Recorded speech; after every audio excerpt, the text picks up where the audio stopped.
to the motherfucking relay. We're covering today's top boxing news. You know, and we'll see. Probably the end of the year. Thank you. I know you gotta run. Hey, Tank, give me a fight, brother. I mentioned the Gervonta fight. I said, Gervonta, give me a fight. Yeah. Is that the fight you want the most? What do you want to say? He ain't to fighting. Gervonta? I ain't fighting. What's up? Say again? He's not fighting. I ain't fighting. What's up? He's got a November date and a December date. Could you make that date? Ready? I don't know. I don't know. Am I ready? Why do you want that fight with Tank, Tio? I mean, it's obvious. It's a great fight, but why? Yeah, see. Well, I don't like people saying that I'm dunking somebody. Why do you beat him? Why? Well, yeah. Why do I beat him? Because I'm Teofimo the takeover. That's why. I say it all the time.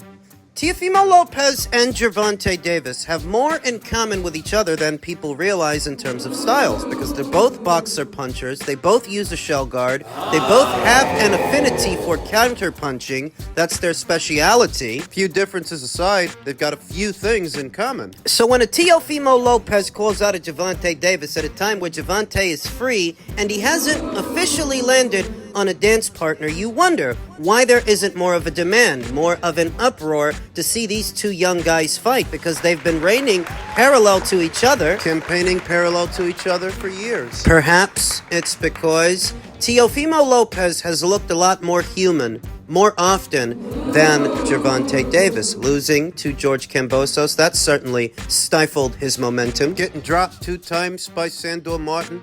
Getting out-hustled, outboxed by Jermaine Ortiz, at least to some people.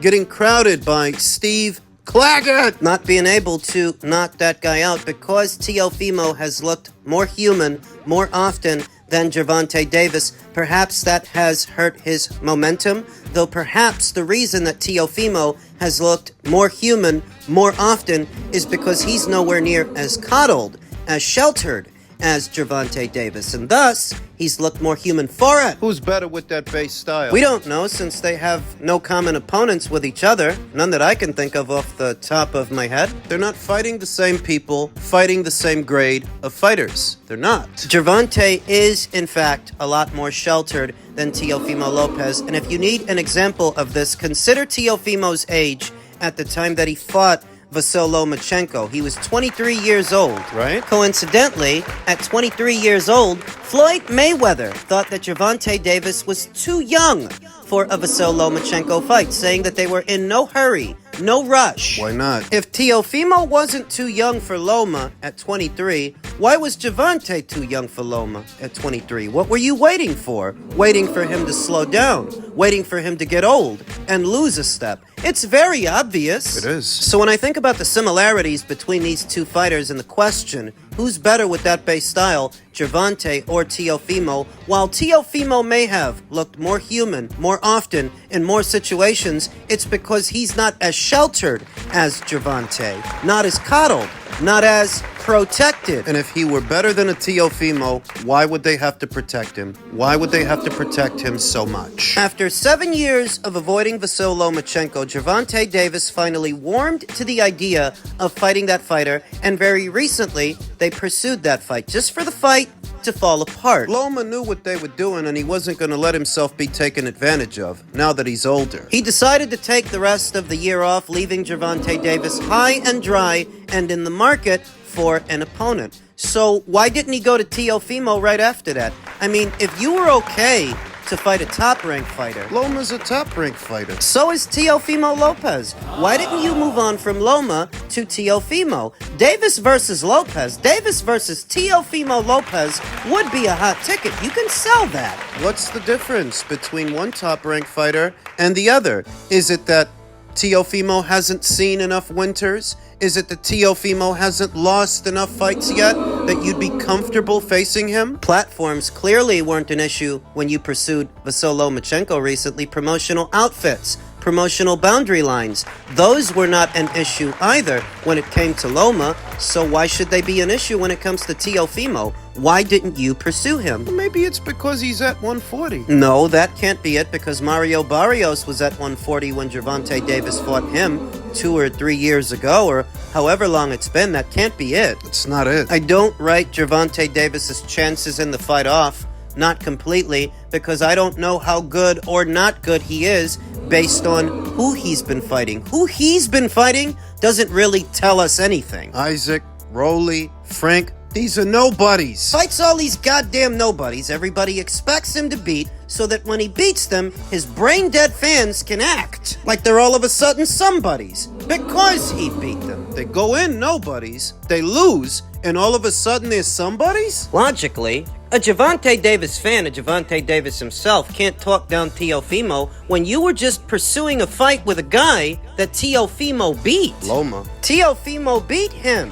Teofimo beat him years ago, way back there in 2020. If you were alright to fight Loma, then surely you should be alright to fight the guy that beat him. I don't expect Gervonta's fans to put any pressure on him to fight Teofimo, but I expect everybody else to. The boxing media should, and what casual outliers there are that have a fleeting interest in big-time boxing and big-time fights with big names. Teofimo has more of a name than the vast majority of fighters that Gervonta has fought. Except for Ryan, but that's it. Teofimo has more of a name and is a more established fighter than Isaac Cruz, than Rolly Romero, than Frank Martin or Mario Barrios. I'm not a fan of Teofimo, but that's just the truth. He's accomplished a lot more than they have. And he has more of a name, more of a profile than they have, than they had when you fought them. So why shouldn't you fight him now? You need a dance partner? You want to sell some pay-per-views? There's your guy.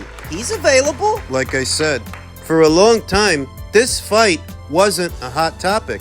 I myself didn't spend much time on it because what's the point in racking your brain over a fight that likely won't see the light of day? Won't happen. I can't tell you who wins because Teofimo has his faults. He has his flaws as a fighter where Gervonta's are likely covered up behind soft matchmaking. So who would win if they fought each other? There's a real question there. To the eye, Gervonta looks a little bit more comfortable and more effective coming forward than Teofimo. That seems to be Teofimo's Achilles heel when he's drawn out. If he's hanging back, setting traps, he's very good, landing hard counters and then moving in. But if he has to give chase, he's more vulnerable, more hittable. He's not as good coming forward. Gervonta, to the eye, he seems a little better at it, but against who? Frank Martin? That assembly line of nobodies he's always fighting? That doesn't tell us much. Nope. Teofimo is a bit more herky-jerky and a bit more sudden than Gervonta Davis. I don't know who the harder puncher is, Gervonta or Teofimo. I don't know who you would give that edge to. Teofimo doesn't stick weight stipulations on the guys that he fights. Gervonta does. So maybe Gervonta looks more devastating because he debilitates his opponents. He handicaps them. Where I've never heard of Teofimo sticking a weight clause on a guy. A catch weight or a rehydration clause. I never heard that. When does that happen? This would be the most credible scalp on Gervonta Davis's entire resume if he were to go through with this fight, though I don't expect him to. It's so predictable now. And the media continues to give him a pass for it. That when the Vasyl-Lomachenko fight fell apart because Loma decided to take the rest of the year off, it never dawned on anybody that, hey, you were going to fight a top-ranked fighter, right? Teofimo's a top-ranked fighter. Why don't you fight him? He's free. Davis versus Lopez would sell more pay-per-views than Davis versus Rayo. And you're all about selling pay-per-views, right? Because you're the face of this division. You're the face of boxing. You're all about selling pay-per-views. Aren't you? You're about selling pay-per-views, or are you all about playing it safe? Safe money. All this talk about how Gervonta's an inner-city street kid from the hard streets of Baltimore. The only hard thing about Gervonta is getting him to fight somebody who's credible. Trying to. Because he's protected. He is so obviously protected that as soon as things fell apart with Loma, well, you should have moved on to Lopez. People have grown so comfortable with Gervonta Davis's protection program, it never dawned on them that that should have been the next choice. The obvious choice, really, because if you were okay to fight Loma, why aren't you okay to fight the man that beat him? What's wrong with that? In men's middleweight news ahead of this weekend's mega match, WBA champion Errol Lara looks to add to legacy with a win against Danny Garcia. Is that a legacy win? Is that a career-defining win? Danny Garcia, off of 2 years of inactivity, having done absolutely nothing as a middleweight? Erislandi Lara is working feverishly towards making it 4 consecutive knockout victories when he takes on Danny Garcia this weekend. Lara, 41, who holds the WBA middleweight title, expects a tough fight against Garcia, 36, the former lineal junior welterweight champion and welterweight title holder. Danny Garcia is a great fighter, a multiple division world champion, and like me, he's one of the best fighters of this generation, said Lara. This is going to be the fight of the night. I knocked out my last 3 opponents and I'm training to make it 4. Danny Garcia is not one of the best fighters of this generation. In fact, Danny hasn't looked impressive in close to a decade now. His welterweight campaign, for the most part, was a bust.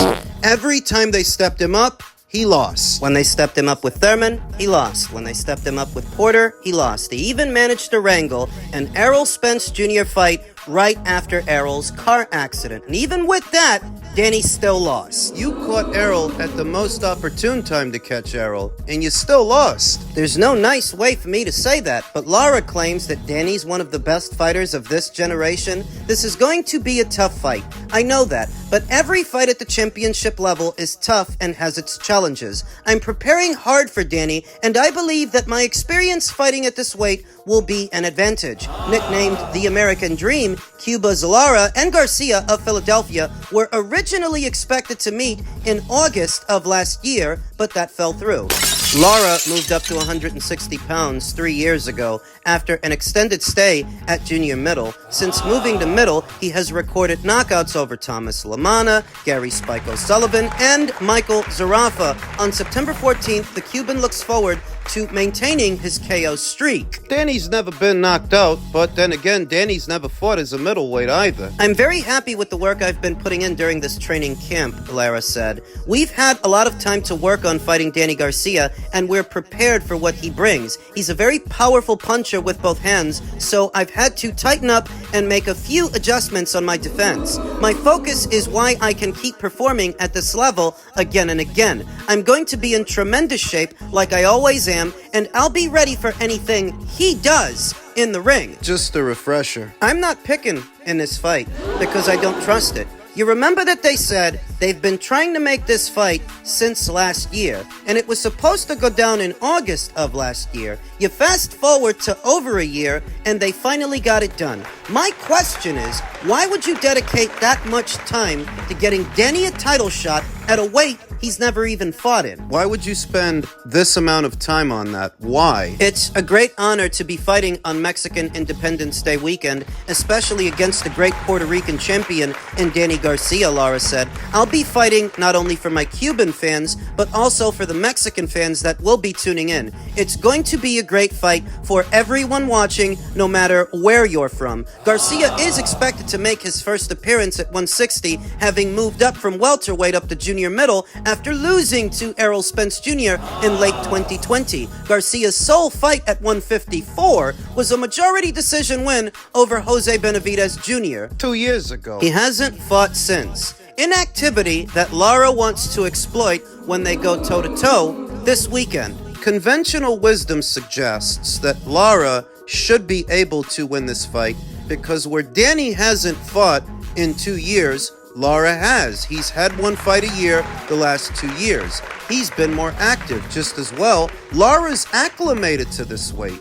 Danny isn't. Lara's been campaigning at this weight for the last 3 years, where Danny, he'll be fighting here for the very first time. And yet, somehow, for some reason, I just don't trust it. Why? Lara is hopeful. A win over Garcia could add to his legacy after he retires. I feel I've done a lot in this sport, and a win versus Danny Garcia will add another big triumph against the former champion, said Lara. I've fought the best and have never turned down an opportunity to fight anyone. My goal is to one day be inducted into the International Boxing Hall of Fame, and I'm going to keep working to reach it. This is not a legacy win. This is not a legacy-defining, career-defining victory. Fighting a guy whose best days were at 140. Close to 10 years ago, 2 years removed from the sport, here today, 2 years inactive, at a new weight. What about that? What about beating a guy like that is career-defining, legacy-defining. What? Nothing. It's more of a legacy win for Danny if he does win, because this would make him a champion at a third weight, beating a reigning champion with no prior experience in this division. It does more for Danny's legacy if he wins than Lara's legacy if he wins. Now, who wins? Conventional wisdom suggests that Lara should win based on experience, based on size and styles.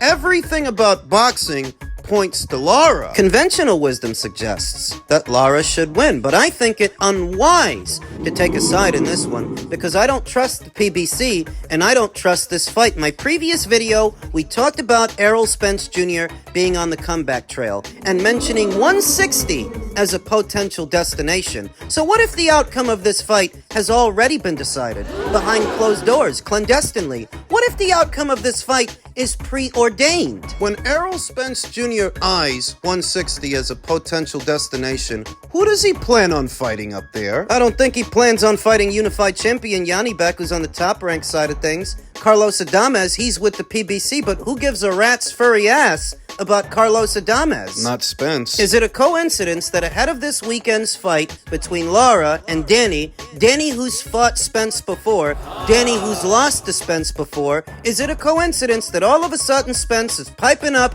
and talking about going to 160? Is that a coincidence? I thought you were fighting Sebastian. What happened? I don't trust this fight. I just don't.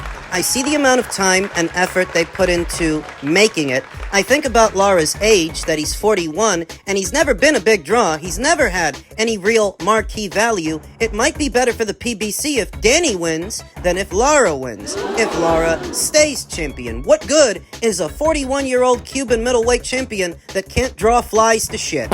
I don't trust it. The sport of boxing historically has never been above match fixing. Do you remember what I told you? Do you remember when I told you that they wanted to put a title in Rolly's hands, and they did? By hook or by crook, they crowned Rolly Romero WBA champion, even if it was only for a short while. When they wanted to get him a belt, they got him a belt. So what if the same applies here? What if all of this is about getting Danny a belt? Lara's 41. He can't hope to keep fighting at his age. Come on. I know this may seem like another wacky conspiracy theory, but entertain the notion that what all of this is about is getting Danny a belt as a placeholder to get Errol a belt. 154 is too deep. There were too many killers there. If Errol campaigns at junior middle, he's going to be low-hanging fruit for everybody, whereas 160 is a lot safer. Even though it's a higher weight, there's nobody there. Almost nobody. I'm not touching this thing. I ain't picking. Call the outcome of a boxing match, provided that it's a boxing match and not a scripted drama. This could be scripted.